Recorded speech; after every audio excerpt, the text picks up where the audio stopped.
Good afternoon mga kabayan. Ito po ang lugar ng Philippines, kabayan. Kita po ay galing ng abroad at umuwi sa lupang Sinilangan.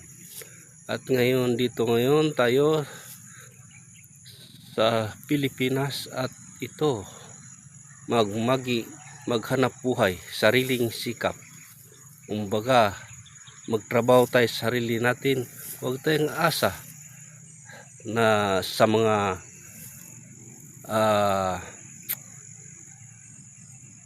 huwag tayong aasa sa buwan-buwan sinasahod natin sa ibang bansa.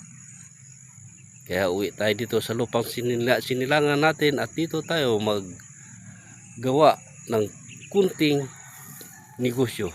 Kumbaga backyard ang gagawin natin, kabayan, dahil ilang taon tayo sa abroad at ganoon pa rin hindi na tayo yumayaman.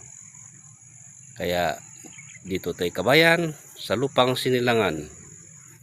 Umpisa tayo dito, kabayan, sa ating sa kunting negosyo at backyard. Sana po may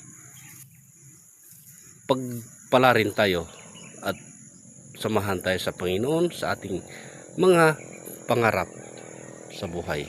Maraming salamat po mga kabayan. God bless you all. Ingat kayo dyan sa mga iba sa nasa ibang bansa. Sana masaya kayo sa trabaho ninyo at sa ginagawa nyo araw-araw bilang OFW. Salamat po, kabayan.